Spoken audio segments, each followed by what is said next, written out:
we like to think of the JVM as this perfect machinery that never has errors inside, right? With Bytecode Instrumentation, I stumbled over a lot of bugs in the JVM. ByteBuddy is, I think, 15,000 unit tests or so. So that's kind of the only reason I can still make changes is that it's so tightly tested. The reality is, if you want an open source library, basically at some point you need to make some money of it or it will burn you out. You don't have to perfectionate all the code you write. Sometimes you can write shitty code, sometimes you can not update something, sometimes you can let something slide because it makes economic sense. It doesn't make sense in software terms, it makes sense in money.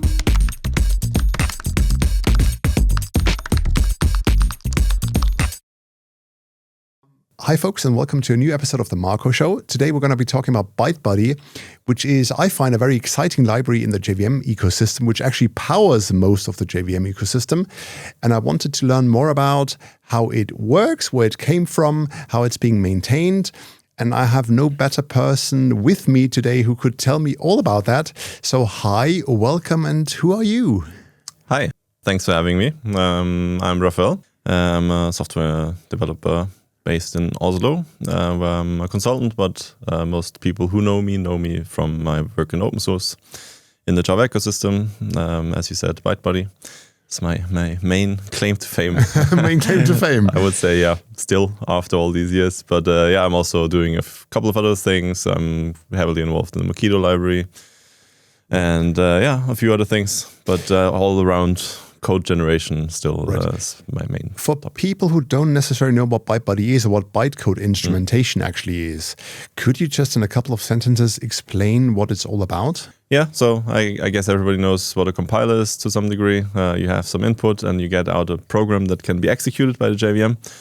And ByteBuddy is in a way the same thing. You give it some input, which in this case isn't the source code. It's a Java program that then generates code for you that can be executed by the JVM. And that is helpful when you want to run a library yourself that needs to interact with code that you don't know when you write the library, right? If you do the Spring framework, for example, and the Spring framework needs to generate proxies for your beans, for example. Then For transactions, for example. Exactly. You want to give the annotations a meaning. Yeah. Then the JVM doesn't process annotations at runtime, right? And the JVM doesn't know what annotations are, as a matter of fact, so the runtime.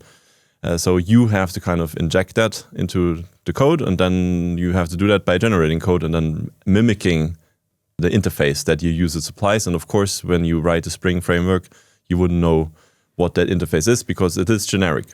And just to say that the Spring framework doesn't use ByteBuddy, and that's fine. Their use is different, but there's a lot of need for that. Like Mockito, where I'm involved. What's a mock?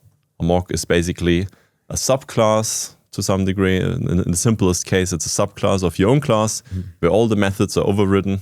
And in this sense, you could generate the mock yourself, right? You could, in your test, create a class that is subclassing and empties out all the methods, so it's stubbed. But it's much nicer if this is happening automatically, and then the library needs to do that, and that there's some complications or a long row of complications, so it's best handled by a library, and basically ByteBuddy is the tool to make that happen reliably. But to step back a tiny bit, I mean, what was the initial goal when you started ByteBuddy? Because at the end of the day, there were already or still are competing solutions out there. I mean, you could go ASM, you could go Java Assist, I guess, a couple of other ones.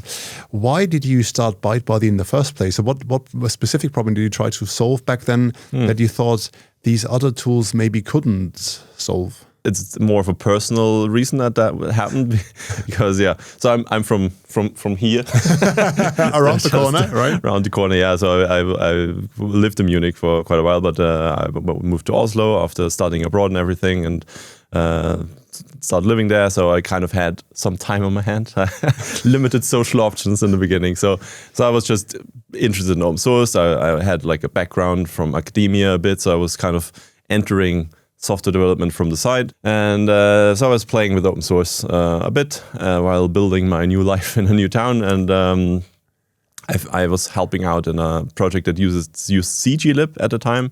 But CGLIB had some issues when it came to serialization and beans. So I first tried to fix CGLIB, which was basically a simple proxying library at the time.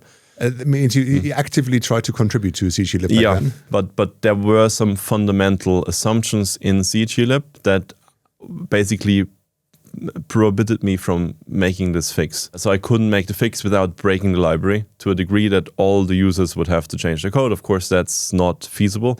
So the better option was to start something new. So in the beginning, ByteBuddy is basically just a replacement for CGLIB that didn't have this simple limitation where CGLIB basically added some of its own interfaces into every proxy, which clashed with class loaders and so forth.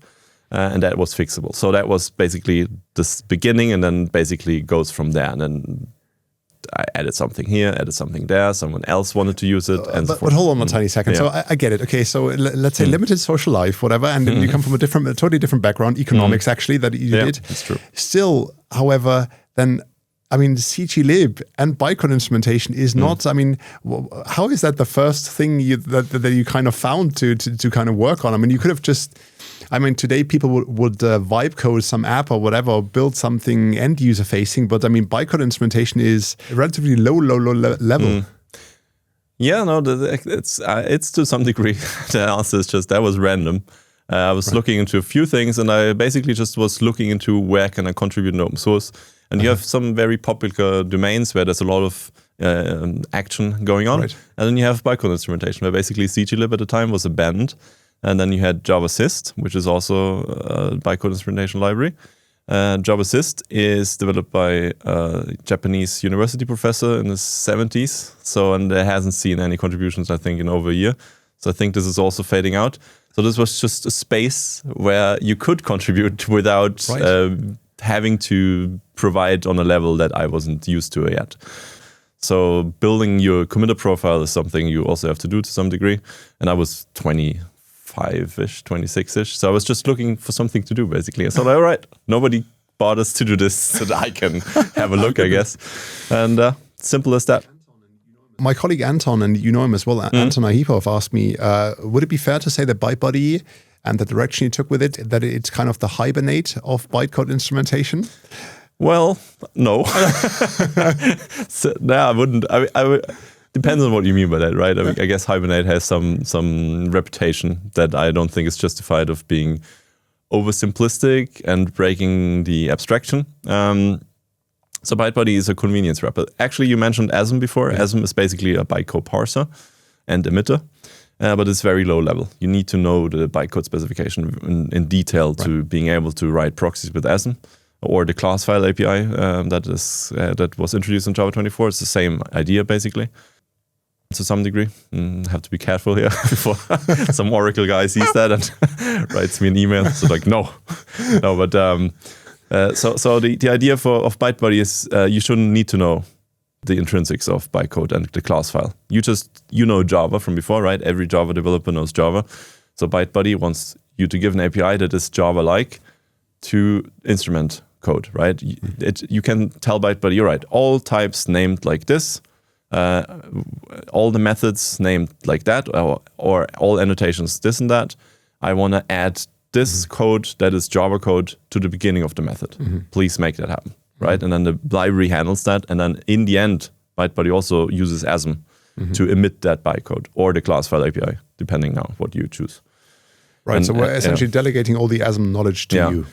Because like also what I mentioned before, the contributions I made in this library that used CGLIB to begin with, this was basically the magic box that nobody of the committers that were in the project wanted to touch because nobody understood it properly, because it was like a weird blend of manual bytecode creation and CGLIB, and it was just incomprehensible and hard to test because it would suddenly break on a different JVM that wasn't the CI VM, right? So the best thing you could do was to not change it. And then you had a small problem that is like a bonus option, like serialization with multiple class loaders, right? Low priority ticket, unfixable. All right, let's just discard it. And I thought, all right, maybe we can solve this in a different library and then use that library to solve that problem for other people. Because obviously that's to some degree is something that should be fixed. And then you have like OSGI and all these I would say non-mainstream approaches to Java programming that are still valid and used by a lot of people. So it would be nice to support it. So that was just... By the way, OSGI, I haven't heard about it in quite a while. I mean, from real-life projects, have you heard otherwise? Yeah. Yeah? I've used it, and a client used it a lot. Right. So my main work is being a consultant, right? So I've seen a lot of things. And no, OSGI, I would say, also has died off a bit because microservices obviously have replaced a lot of these old structures. But in the days where you would deploy one single app for everything and have a monolith or a modulith that you want to call it right now, then you would often use OSGI to plug and play. And the idea of being able to redeploy modules without restarting the app, that's not such a bad idea. But of course, with modern infrastructure and OpenShift and Kubernetes, it's not as relevant anymore. So I think it shifted a bit out. You mentioned Mockito already. What are the other, just for viewers out there, the other popular libraries that they might not even know about that, ByteBuddy is fundamentally involved under the hood? So I would say the two main users that are well known are Hibernate and Mockito. And that also, I must say, like ByteBuddy was a niche library that wasn't used by many people. I think I worked the most with ByteBuddy the first 2 or 3 years, which was also the time when it wasn't used by anybody. It was basically just stubbornness and said like, all right, I'll make this a full feasible replacement for these other libraries that are around. I want to get there and then I'll drop the ball, right? Academic interest. But then Mockito picked it up because with the module system in Java 9, the way Mockito mocked classes wasn't possible anymore. So the way CGLIB works doesn't work anymore if you use the module system. And that was something we really wanted to fix. And ByteBuddy, in contrast to CGLIB, is able to rewrite existing classes without subclassing. So mocking in today's world doesn't work by subclassing more, it works by class rewriting. So there was an immediate need to replace CGLIB with something else. And that gave ByteBuddy to some degree the stamp of legitimacy. And then it took off. So, and ever since, basically, the user numbers are rising because if you Google Bytecode Instrumentation, I'm the number 1 hit now. CGLIB is the number 2. So I guess that helps. Or like, of course, and I was then traveling to conferences and so forth, making the library more known. And then Hibernate picked it up for similar reasons. They also use CGLIB. When did Hibernate pick it up, by the way? I mean, do you remember? Well, they picked it up when I rewrote and contributed the change, but they were basically working with me and asked me to help them with that. And then basically I did the main work. That was maybe in 2016-ish, 16, 17. And I started with ByteBuddy in 2013. 2013? Yeah. And Mockito picked it up in 2015, 16, yeah. And ever since, basically, it's pulled in. I wouldn't even know if you go to Maven Central, you can check all the references, right? And it's thousands of libraries now. So I guess everybody who needs Bytecode Instrumentation, despite Spring Framework, of course. Spring people, what's up? Doing their own thing, which is fair. I see the reasons. Yeah, I tried my luck with them. What are the reasons? If you self-dependence. Zero dependency, foreign dependency for the core framework because of core functionality. And now with the Open Class File API, Open JDK Class File API, they can do this rather easily. And before they forked CGLIB with all the problems that entails and just fixed because they forked in their own namespace, right? So they could fix these issues that I mentioned in the beginning without breaking it for other people. So fair enough. Right. But that also means that in the past you've tried a couple of times to get in touch with them and, work it out? Yeah. So I guess if you talk about open source in general, we have this idea that you have some thought about how you can solve a problem better, and then you put this out in the world, and the world joyfully accepts your effort. But the reality is, if you want an open source library, and if you want to basically, at some point, you need to make some money of it, or it will burn you out. I guess that is not so controversial to say. So you have to kind of have users in order to get work in this field, right? And I, in the end, got work. I was hired for contracts and so forth, working with ByteBuddy that helped me on the long run a lot to put in the hours that made the library as big as it is today. But to get there, you have to kind of make an initial advance, you would say. And then you have to kind of reach out to users at some point because obviously, why would a project that is established and has a working solution switch out their bytecode engine if the engine is good enough? Right. And then they will not do that, and that's meaningful and that's rational. So, but if you offered, so I said, like, I am a specialist in this field, I worked a lot with it, you use this library which entails these problems, I can send you a contribution that solve all these problems by switching to my open source project, which is better maintained. Would you want a contribution like this? Most projects will say yes, and that's how you kind of spread the word. And the same goes for making marketing, right? I guess you know all about this, working in evangelism. You have to spread the word. Same goes for a small library that is developed by a single person. You have to travel around conferences and say, like, here, what's up? This is my thing. Try it, use it. This is how it works. This is what it gives you. It's these two things, right? We'll talk about the whole project management aspect of it in a second. What are some of the most coolest, the most surprising uses of ByteBuddy that you've seen? Are there any of these freaky uses? Yeah, so most of the time it's like these, please don't.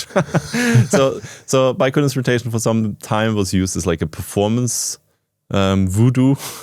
Right. And that's kind of like, when I developed ByteBuddy, it was still Java 7 times, right? 1.7. So reflection was regarded as like a problematic solution, which is true to some degree. And the background is that the JIT compiler and the JVM doesn't like native code so much because it cannot optimize it, right? It cannot inline native code. And even if it's just a simple method call, it might be like a getter, right? It cannot inline that. And that's a problem. So people, instead of using proxies, want to use basically reflection proxies. And there was like a lot of use for that in the early days of ByteBuddy. But the truth is that the JVM already has an internal mechanism. And now it's not a problem anymore to begin with. But back in the days, it already inflated your reflection API to bytecode internally to avoid this exact problem. So that was kind of nonsensical, but had a lot of traction. It was a big feature request. Make this easier. It's like, no.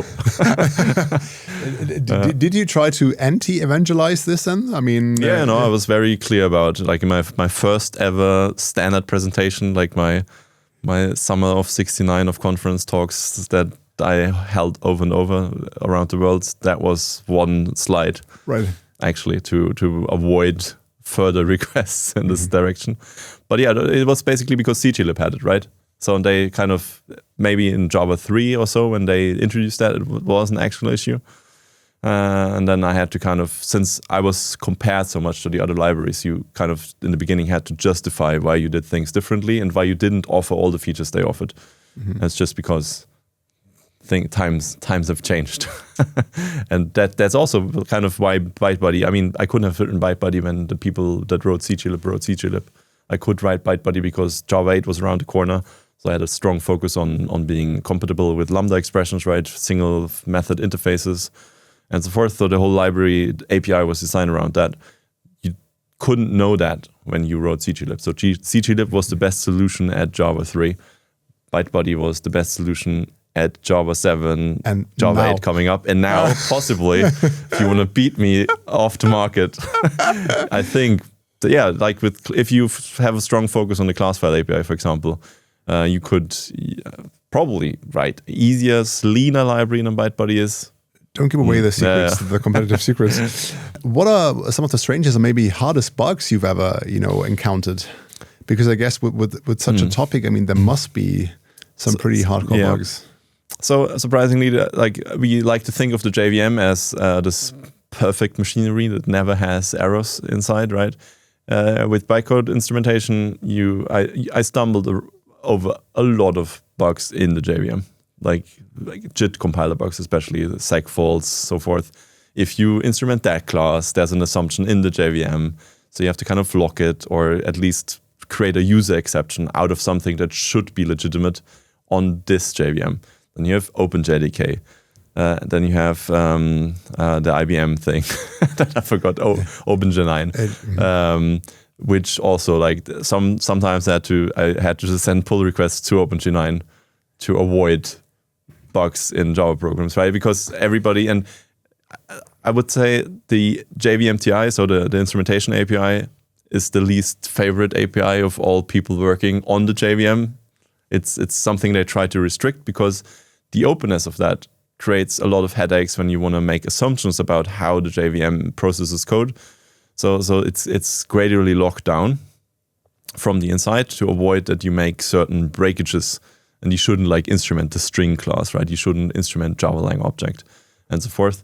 So some things, however, were based on the assumption that you could do that, and then you had to find new ways. But that was basically the hardest part of it, understanding the interface between basically my library and the JVM and what's going on in the JVM. But also that, I must say, is the biggest personal gain I made from working on that. It's like having a reason to dig down into obscure parts of Java. Does that mean it was essentially mostly reverse engineering, or did you then have so many friends across the world who essentially worked on JVM and then... Both. Yeah. But I benefited largely of personal contacts to people who worked at Oracle.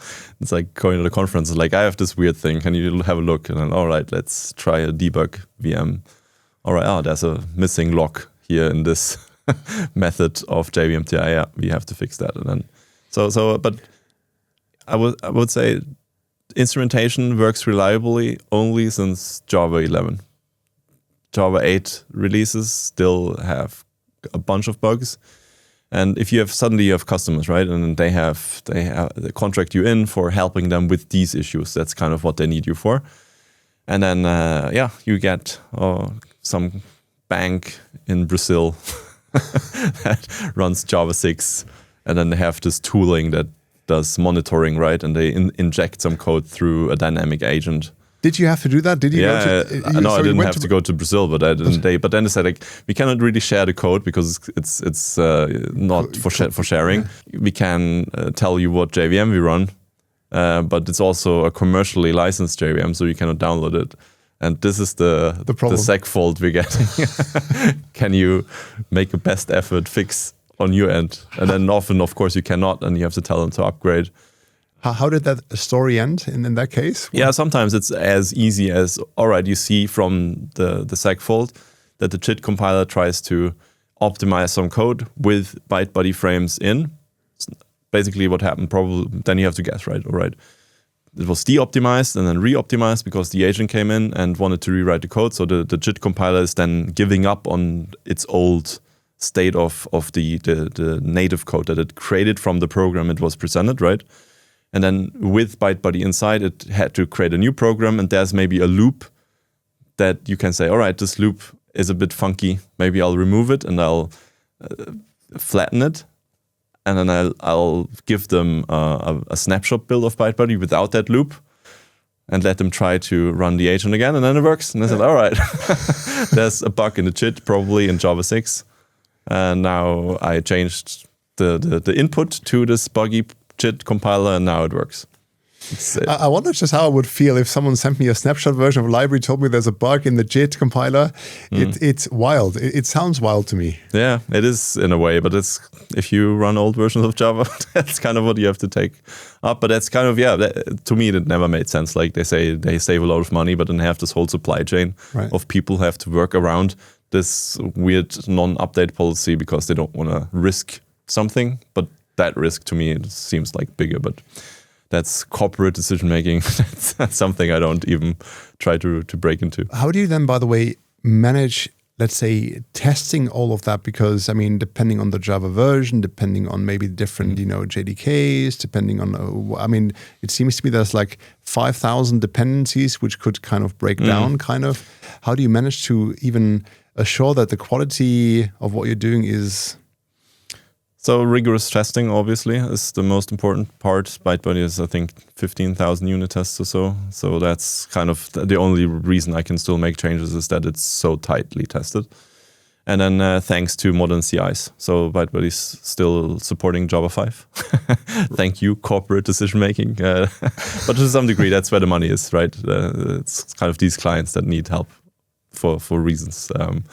But yeah, so still on CI, I can run Java 6, Java 7, Java 8 to Java 25 and Java 26 early access. I can run it on Windows, I can run it on macOS, I can run it on Linux. My GitHub Actions runs, I think, around 50 builds of the same builds on different platforms, different architectures. Right. 32 bits, even still 64 bits, and all this because there's some native code also on ByteBuddy. And right.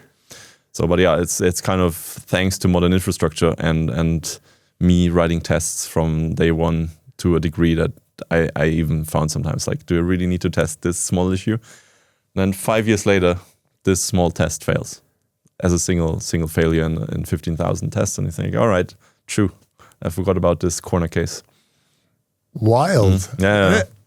No, but yeah, so that's the only reason also I can still maintain it. It's like when I had a lot of time in my hands, like moving to a different country, not having kids yet, being younger, being able to be awake until 3 a.m. without being jet lagged today or after. I was putting all this effort in that. Back then it was fun to me. I didn't even plan to get to where I am now. Just thought like, all right, I want to see if I can make this proper.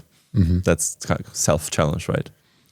From your experience now, then, how many people still are on, or how many corporations are still on Java 5, Java 6? I mean, do you still see it out in the wild? Yeah, certainly. Banks, insurances. It's kind of it's a bigger story to that because I see why. I understand why. I've worked with banks. I've worked with insurances. I've worked with big government entities. And the problem is that there's a large body of software, right? And they don't have the capabilities and the capacities to migrate everything. And then there's things that have a natural phase out, right? They have to support this old Swift system that is still doing transfers for some legacy systems that they don't own, but they have to contractually support it until 2029 or whatever. So then you have this old support backend, and you just seal it in a firewall, and it's basically sitting there safe and sound, and there's no big foreign API interaction. So the security risk is minimal.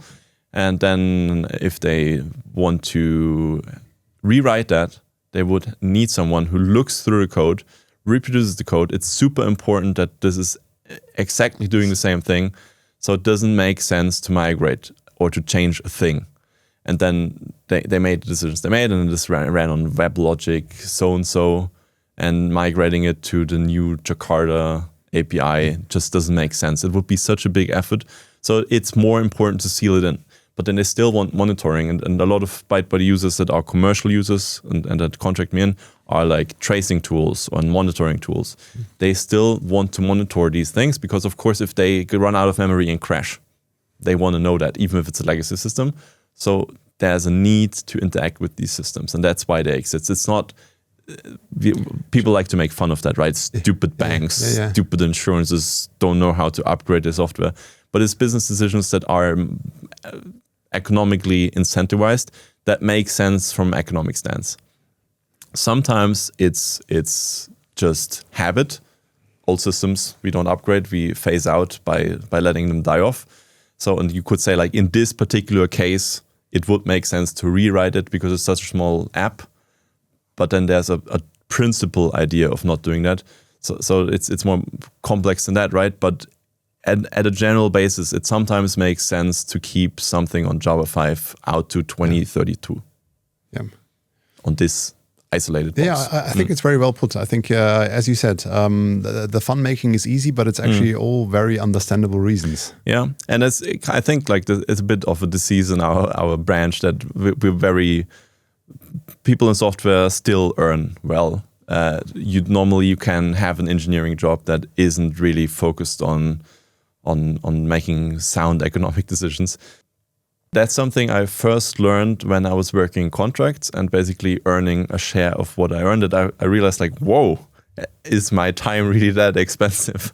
And that you kind of, at some point you have to make sure that you spend your time well, and you have to kind of learn a balance of second best, right? That you don't have to perfectionate all the code you write. Sometimes you can write shitty code, sometimes you can not update something, sometimes you can let something slide. Because it makes economic sense. Doesn't make sense in software terms. It makes sense in money terms. It doesn't make sense in what is the word, artisanal, or what in the crafting sense, where people say, we could just. But economically, I mean, it often absolutely makes sense. And we tend to, as you said, as programmers, we tend to lose that side that actually, there is economics behind it. Yeah, exactly. And there's a lot of bike shedding work being done by engineers that don't give any value. Yeah. That if you had to pay for this yourself, you wouldn't do it. Yep. And that's kind of the beauty of open source. There you can do bike shedding and you can do things that doesn't make economic sense, and then you get to a different level of quality. That is what open source brings to the table compared to economically developed libraries. It sounds to me like, ByteBuddy, obviously you have a vision for it, you created it and you have a vision for it, but at the same time, as we just had with the testing, with all these dependencies, you are dependent also on these platform changes. You mentioned the module system back in the day, then the removal of the unsafe API, then the language changes which are coming ahead. So do you actually try to kind of keep up with all these changes like a year in advance and read through all the JEPs and be super active and then already steer the project in the right direction? Or what does that look like? Yeah, it's basically well summarized. Yeah, that's kind of the biggest challenge with the library. That while the Java language is backwards compatible, bytecode in itself isn't necessarily, or like the class file format and how the JVM handles class files. That's like as you said, with Mockito, for example, the module system was a huge headache, and it took us a lot of creative solutions, and then with every creative solution we came up with, Oracle locked down the circumventions we found actively. Like I had chats with them at the time. I was like, you're doing that now. We were locking that as well. Then, so like the first solution we took with Mockito and Java 9 was that we self-attached an agent, right? So what we did is, instead of normally you come from the outside, you're a tool and you go into the JVM. And then we say, like, what if we pretend like Mockito is the outside tool that attaches to the JVM Mockito is used on? So then we go that. And then it said, all right, now if we don't want that anymore, you cannot attach to the JVM from the same process. It's like, all right, what if we start a new process and then attach from that process? And then basically gradually, but to be fair, Oracle at the same time introduced new ways of doing these things with few exceptions that are still under consideration. So we found new ways of doing what we did before, just officially, without the security risk that entailed, right? But from our perspective also, like the security risk is there already, even if we don't use it. So let's just use it for Java 9, and then let's use the new security risk for Java 10. And then in Java 11, they introduce an API that we can use that is more sane. And then from Java 11. But then the library, and that's all in ByteBuddy, right? ByteBuddy discovers what's the JVM. All right, what ways can we take? Is this API available? Can we abuse this small hole? And then it just fixes it for you. And of course, in the old days, a lot of unsafe Java long, and then. They removed unsafe, right? But they moved it to a different package, but they sealed the package. So then we found a way to unseal the package and we pack out unsafe again and do it all the way again. And then they closed that off, but then they introduced a new API. So it's like a tip and tap. But now I would say from Java 17 and especially Java 21, ByteBuddy doesn't use any hacks anymore. It's clean. But it uses the hacks still for the old JVMs, right? So depending on where you run it, right? And now we're in a good state, so I'm not as stressed anymore because I'm legal. I'm legal. I'm legal now. I'm doing no stupid tricks anymore. Yeah, right. But I did the tricks because I had to. So right, yeah. Because the alternative would have to say like, all right, you know what, Mockito just doesn't work anymore. Good luck. I understand. What do you see as somewhat of the next big challenge for ByteBuddy of the next? Do you have some sort of a 5-year vision anywhere you'd like to go? So I'm careful of adopting JEPs before they are basically mature. Mm-hmm. And there's a good talk by Brian Goetz about the peak of complexity, as he calls it, where he kind of explores features and then he makes it work, and then it's like super heavy. And then he reduces the complexity, and in the end, he has a simple solution that does the same thing. So like with value types, there was a lot of talk about Q bytecodes, so-called Q bytecodes was a discussion for a while, and I was already horrified of patching that into ByteBuddy. And now they have value type, a proposal that doesn't make any changes in the class file format, which is of course the easiest solution for me. But then of course it's like small things like nestmates was a bit of a struggle. Because it's a good securities feature, so that basically if an inner class can access constructors right from the outer class, even though they're private, but it's because it's loaded down in the class file, and once it's loaded, the class, you cannot change nestmates anymore. So it's sealed off. It's actually sealed off. Right. So also ByteBuddy or Mockito cannot break through that. But then you have to kind of make small changes already. You can prepare that you're less dependent on this future breakage, and then when the breakage comes, you already prepared the way, and then you can basically say, all right, you have to make the small change. So then at least I can spread out the effort.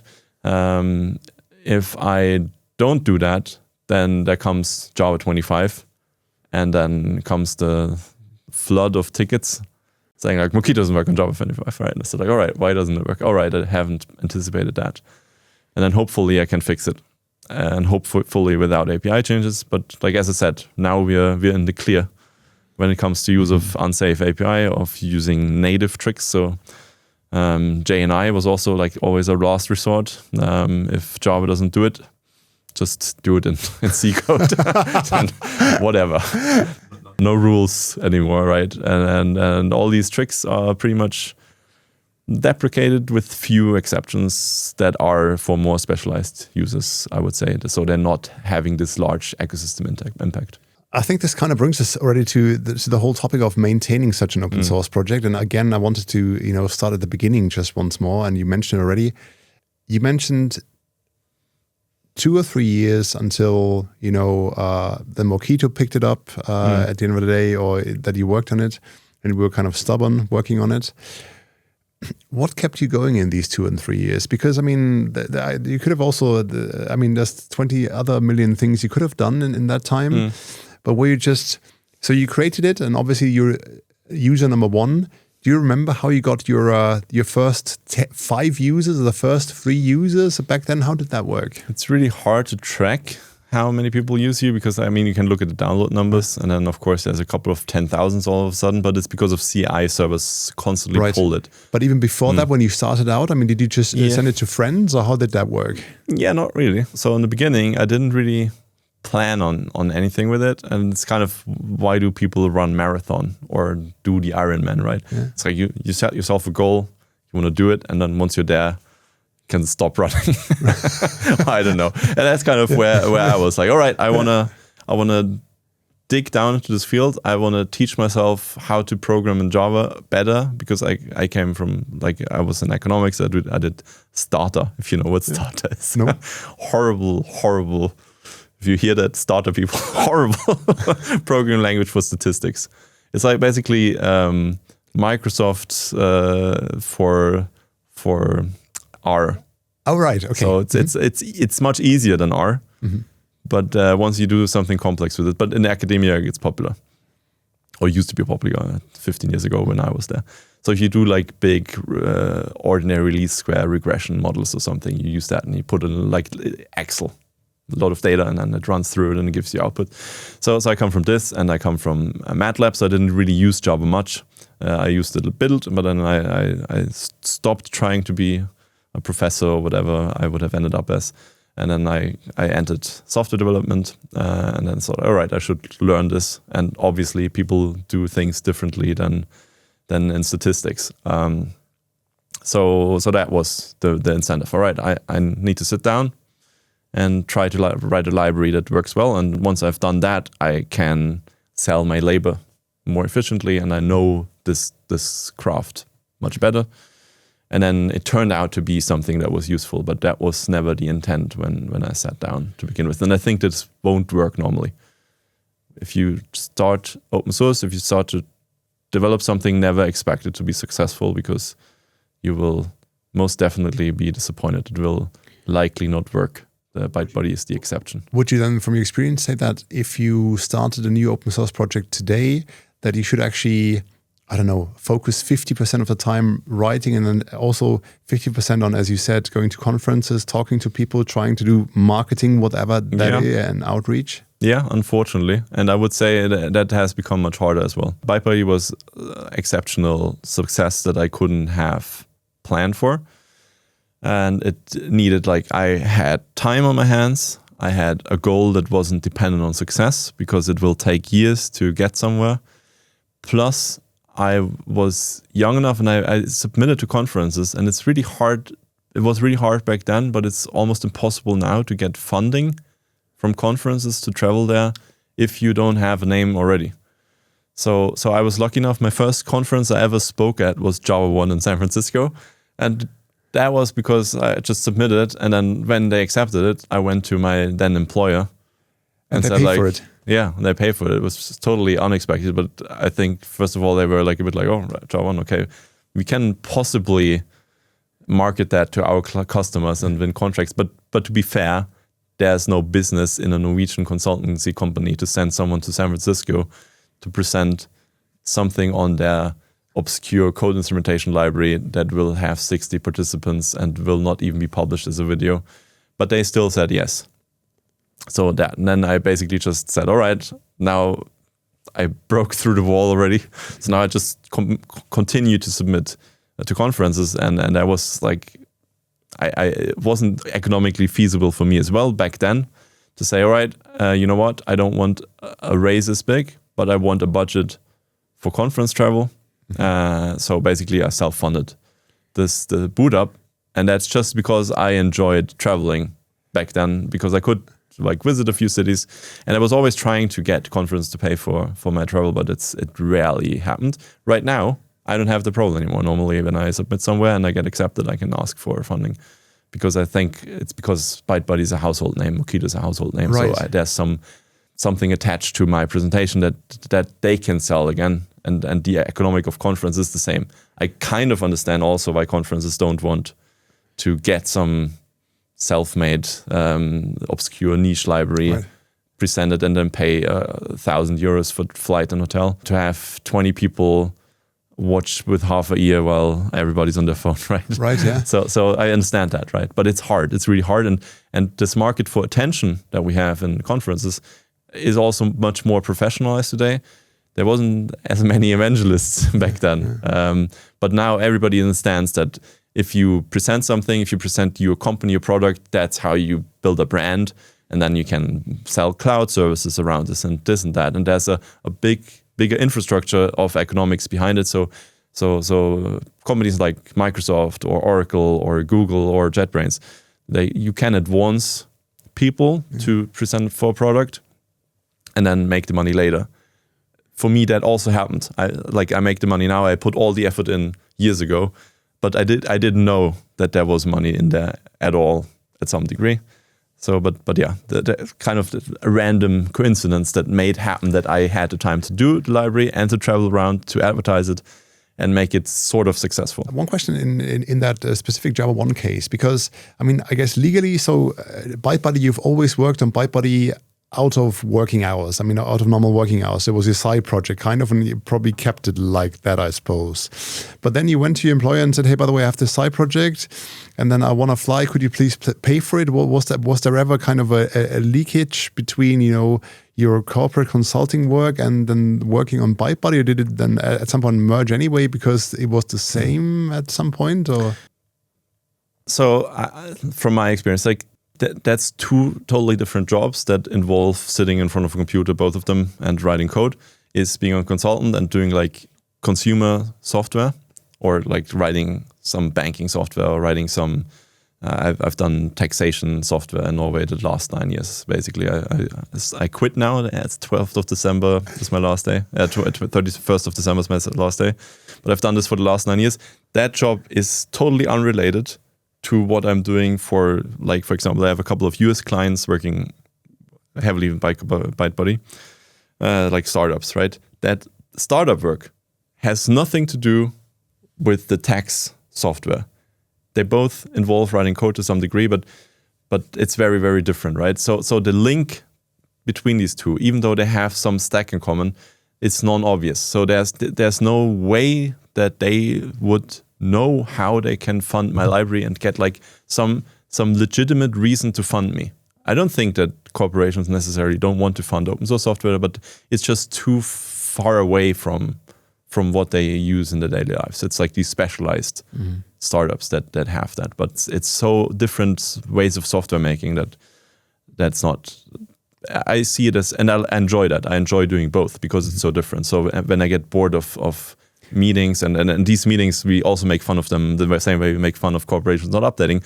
The meetings are the job, right? You have to figure out how to efficiently write a software, and I would also want to avoid some of these meetings, but you kind of have to figure out how do we do this, and then the code writing is a small portion of it. But being a software engineer in consulting is different than that, and that's why there's no linkage. So I kind of had to create this myself, and then of course I had to sacrifice for it because the business value of me driving to Java 1 is basically zero. Which means I can ask you all about the domain knowledge about Norwegian taxes, I guess. Yeah, actually, you can. Yeah. And I'll happily tell you all about it because I want to certainly talk more about it than everybody else I know. 9 years worth of knowledge. I like it. I like it. Wow. Yeah, have to put this economics degree to use, Let me just briefly double check. I wanted to ask you one more thing on the... right. In terms of just running ByteBuddy nowadays, do I imagine you're kind of the benevolent dictator who basically, I don't know, you look at every single PR at every single line, you don't trust people, or do you have like a core set of maintainers that you actually have worked with for a long time now, or how does that work out? Yeah, so I guess population 1, there's no real democratic or dictatorship model above. It's basically just me still. Is it still just you? It's too obscure to get contributions. It's too big also. It's a huge library by now. It's 300,000 lines of code, right? And it's very built around a mental model that I try to document, and I think ByteBuddy is very well documented. But the changes I make are basically the significant changes that I make myself. Sometimes I get small fixes for small things, which I'm very thankful for. But it's not something I couldn't do in 5 minutes myself.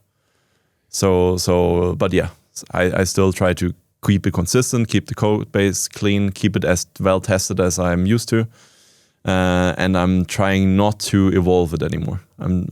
I think ByteBuddy has become so spread that I cannot make breaking changes in the API really at all. And I don't see the benefit of it. So I think if there should be revolutionary change to ByteBuddy, again, as with CGLIB, it would be cleaner to create something new.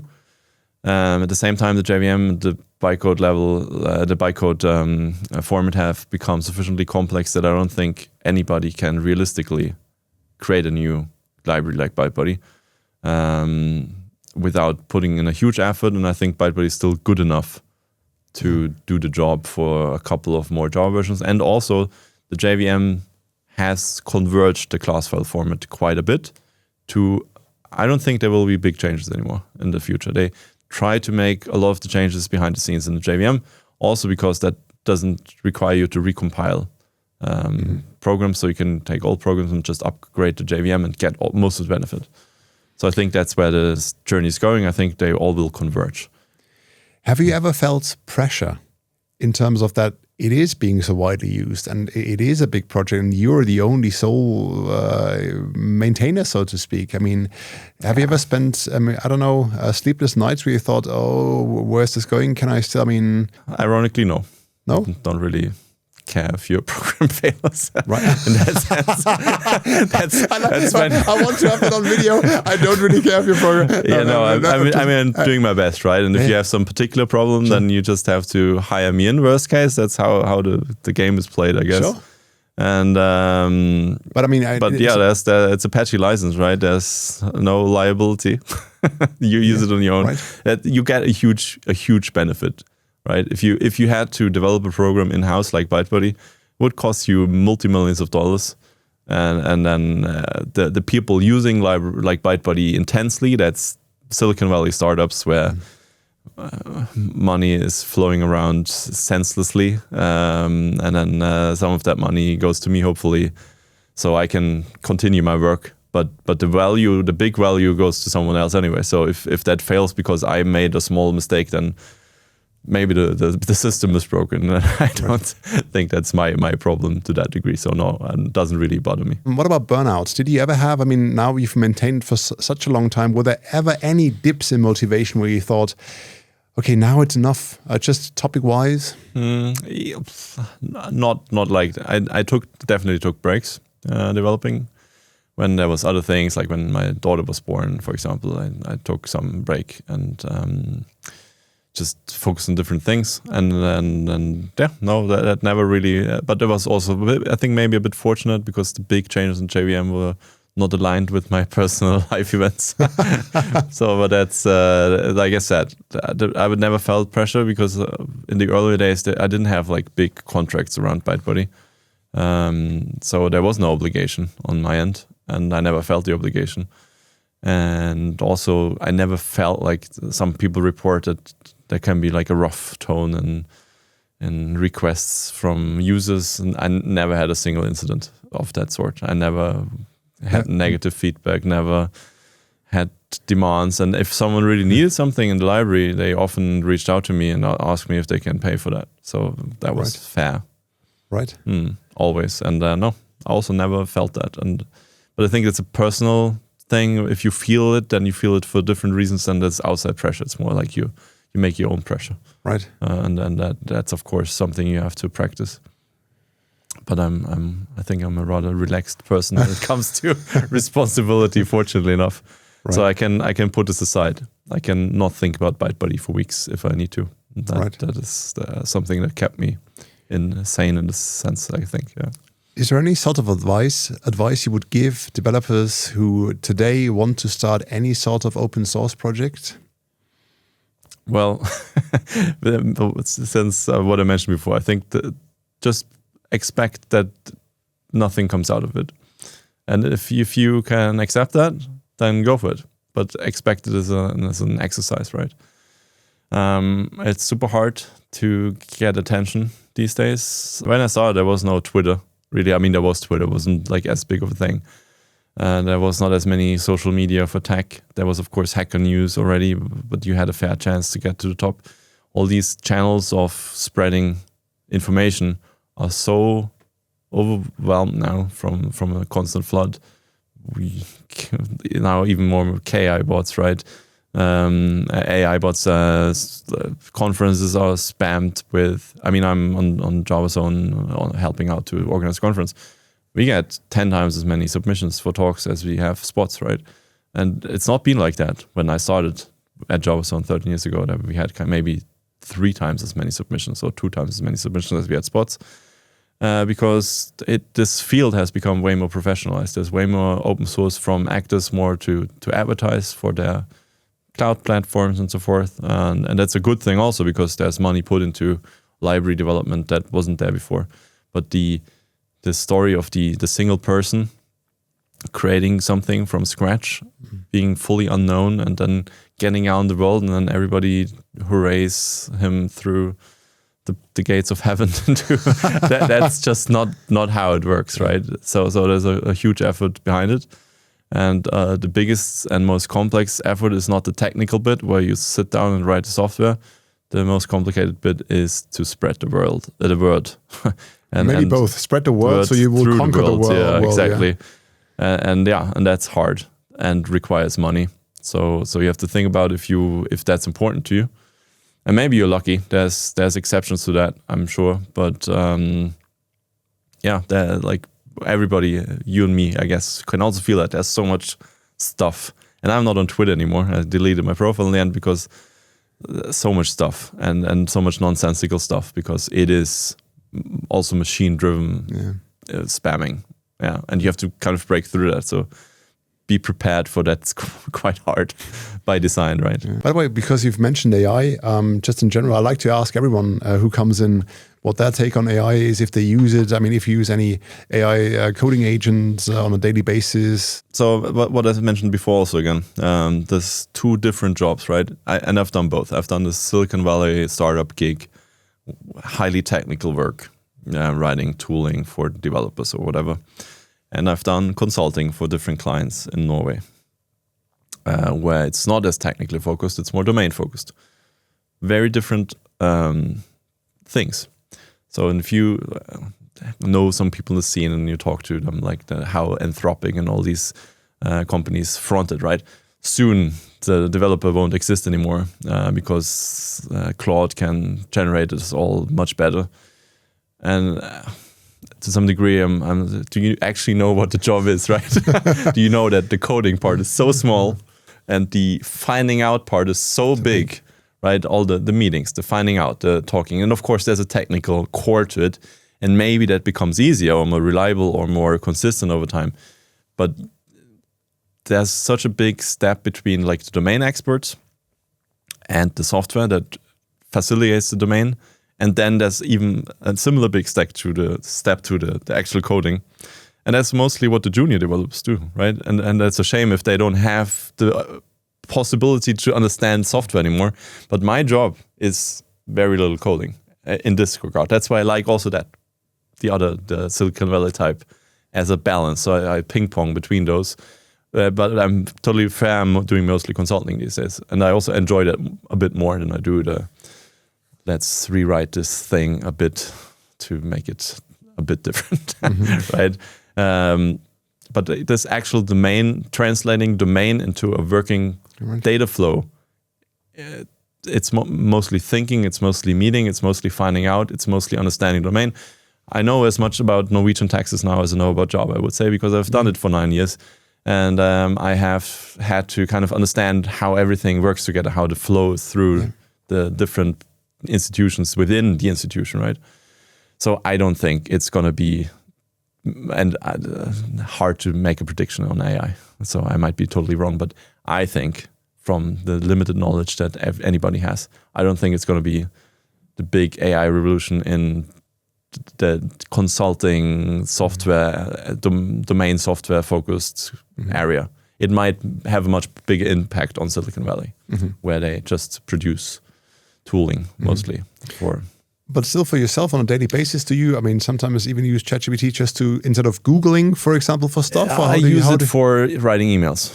Writing emails a lot, yeah. Because like, if you have to write an email, it's a bit of a rougher conversation about money or property or something, and I want the email to sound polite but neutral. That's perfect for that. That's what I use it a lot for. Right. So I said, like, I want to transfer this information as a response to this email. Make it sound polite, but direct. Deterministic. Deterministic. Determined, I mean, yeah. So that's my main use of AI.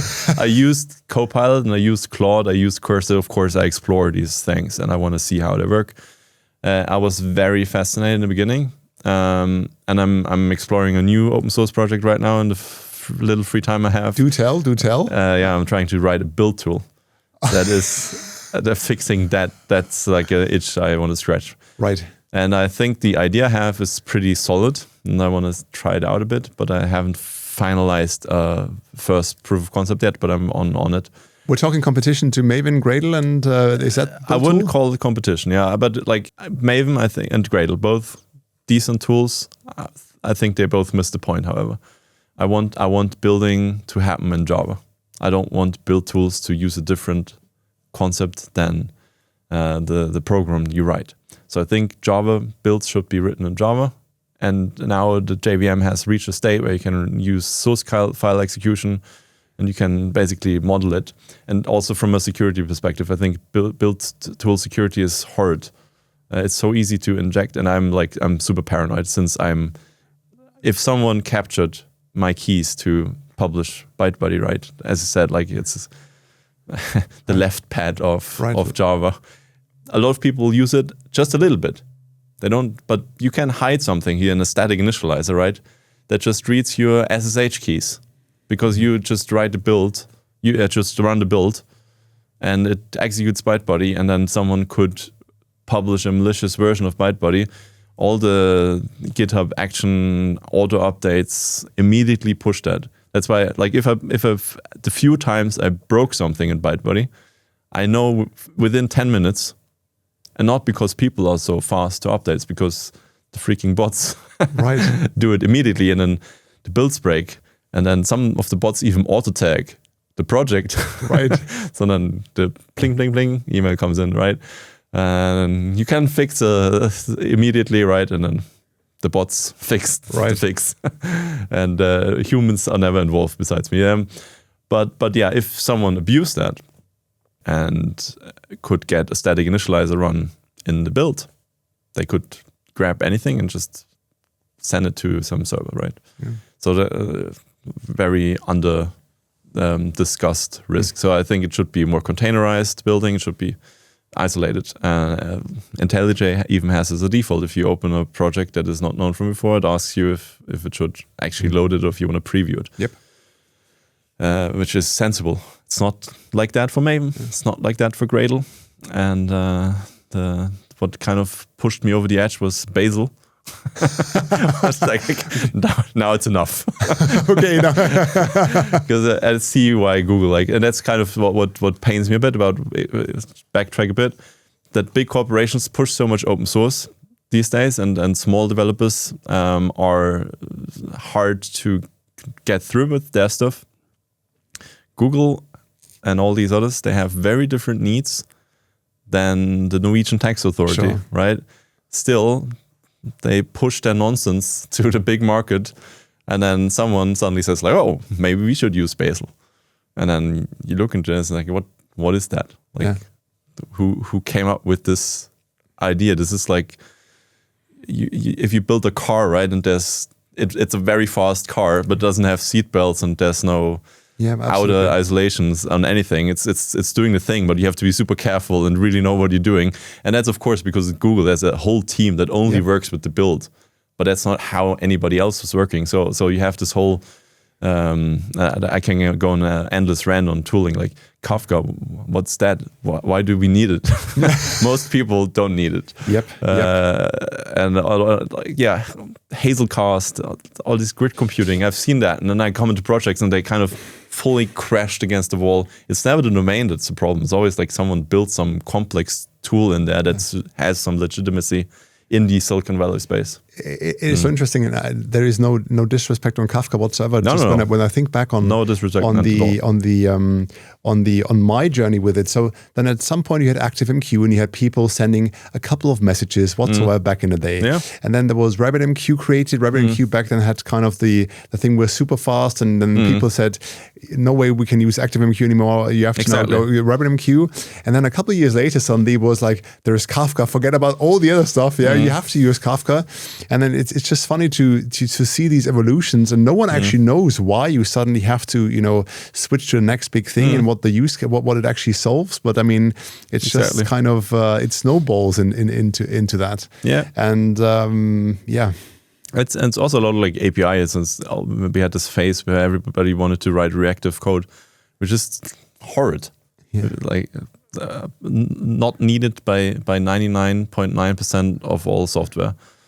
Solves the problem for a few people, but then gets adoption that doesn't make any sense, and it's because it's pushed by big corporations. Again, like as I said, no disrespect for Kafka, very good product, very, very good. Same for RabbitMQ, very Same good technology. And they have the legitimate use cases, but it's just that the 90% plus of the others. And it's especially, and kind of that's also what I'm doing. So I'm my evangelism as a consultant with enterprise customers. Then they go to the cloud, right? And they're on, now we need ClickHouse, and now we need this load balance. And it's like, all right, you know what? I removed all of that. It's all in Postgres now. It's 20% slower as it was, but doesn't care because you have 50 users an hour. So absolutely. But I save you 2 million crowns a month. You're welcome. You're welcome. Start with Postgres, and you're good. Exactly. You're good to go. That's like my standard go-to. Java program, Postgres database. I don't want to put pressure on you, but with the build tool, can we expect something at some point? Oh, it's out on GitHub. It's out on GitHub? Yeah, I tried to discuss it with a few people that are also interested in builds. What's its name? I wanted to call it BuildBuddy. BuildBuddy, right? But it's a trademark by the Bazel people. Thank you, Google. Right, okay. Yeah, it's a commercial product that makes Bazel easier, which apparently is a big product need. And even that BuildBuddy that owns the trademark, so I haven't called it like that, just the repo is still called like that. How do you say buddy in Norwegian? Kumpis. Build Kumpis. Okay, I see it. Yeah, maybe. But we can check it out right now. Yeah, you can check it out right now. And I think like the idea is that you have basically a single source file, a multiple source file program, and just in your build. So what I also want, I don't want to have binaries stored along with the project, and I want the project to be self-contained and be in source. So then if it's a source file, you can adjust the build. It shouldn't need, and I want to leverage the module system to finally give it some meaning beyond the semantics that we have now, to basically be the POM file, because that's my big pet peeve. In the original days of Java, we had IV XML files that declared dependencies, and we had AND build files. That was a really good idea. And then Maven came along, so like, all right, simplify that and merge it. Now you have Maven builds, and in this process, you run a Maven build with a profile. You can define different dependencies during the build that is your release build. Then that will actually be the dependencies in the transitive resolution phase. Because when you transitive resolve your dependencies POM file, you won't use that profile.